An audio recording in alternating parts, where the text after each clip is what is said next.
Casey Coda, Seamus, your last name, sir. Tully. Seamus Tully. A good Celtic name, Seamus. Hi, Seamus. Good lad right there. That's right.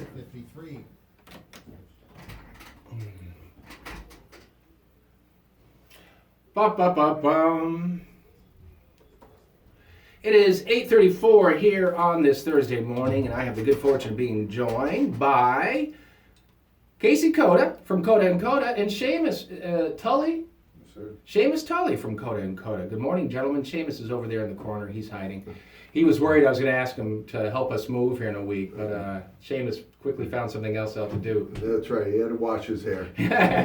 Casey, welcome back. Good to see you, my brother. Thank you. Merry Christmas And to you and your family. Merry Christmas to you and to your family. Merry Christmas to Seamus as well.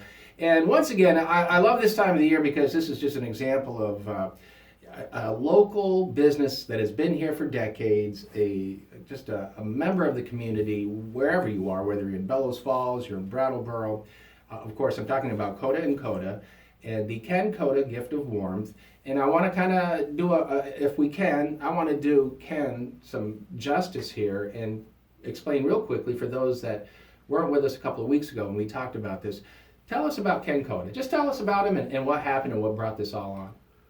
Well, obviously, my grandfather, Ken, he was a sort of a staple in the community in Bellows Falls. He would always, every morning, go to the Miss Bellows Falls Diner, have his coffee at the end of the diner on the counter, and read. He had his toast too. That's right, and he had to read the paper, see what was happening, and then while he was sitting there this one morning, a gentleman was down at the other end of the counter, and he was talking to the waitress, telling her how he had lost his job. He couldn't pay for rent, Christmas was coming, couldn't pay for that, and just really wasn't sure how he was going to make it through. And my grandfather, sort of overheard the conversation. A gentleman got up to leave after he had his coffee, and then Ken met him outside in the parking lot and went up to the gentleman and gave him a $100 bill, and the gentleman didn't want to take it. Back in the early 1950, that's a lot of money, and so he said, take care of your family, do the right thing, get them back on their feet. And so he took that. Probably about 8 months later, the gentleman ran into my grandfather. He had saved some money, got a job, and tried to pay him back. And then my grandfather said, no, I can't take that, but what I want you to do is if you see somebody who's in the same situation as you, pay it forward to them and help them out, help them get on their feet. And if enough of us do this, we're all going to be better for it.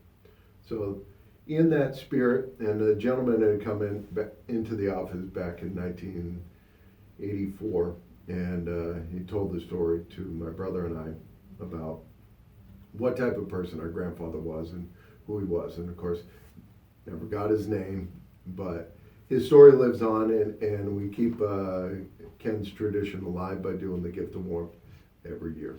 So he came back in decades after that had happened, and you guys, and I don't know if we had talked about this before, but did you guys know that that had transpired, that situation went down? No, and we were just sort of in awe of the story, and again, he was a tough old Vermonter, a lot of pride, and he was happy to tell the story because at that time our grandfather had just passed away, and so in light of that, since that day we have been doing the Gift of Warmth. So far this year we've done about 6 of them so far. And we have a couple more lined up that we want to do to help our neighbors out.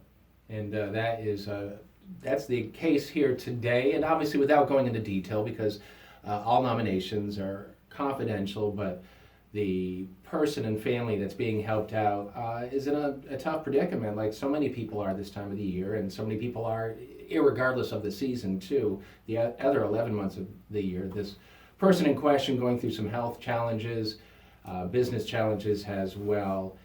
And Casey knows that these days everything adds up. Everything is costing more, and this person is going to get some tremendous help from Coda and Coda. It's an awesome gesture, and I just love the fact that you guys keep doing this, and I love the fact that it's done in the spirit of your grandfather, Ken Coda. It's awesome.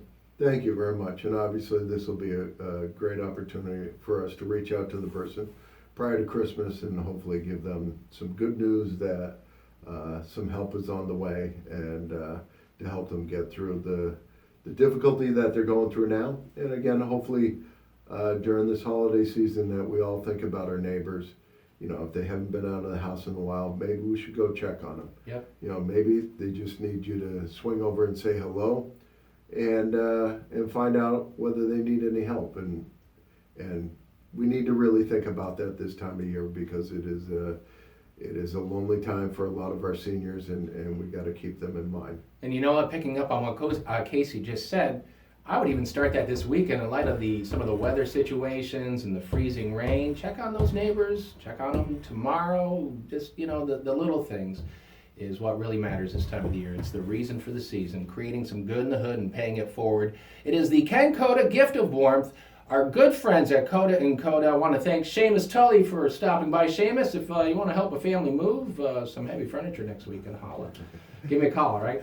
I'm sure I'll be hearing from Seamus real soon, right, Casey? Absolutely. And Casey, Merry Christmas. Best to you and your family. I know you guys are going to be busy here the next 48 hours. I hope you get a chance to kind of chill out Sunday and hang out, watch some football, and spend time with your family. Absolutely. And Merry Christmas to you and your family and all the listeners, and happy holidays, and I hope everybody is safe and happy. Casey Coda from Coda and Coda, Seamus Tully here from Coda and Coda as well. 8:41 here at the Morning Brew. Good job. Seamus, Casey.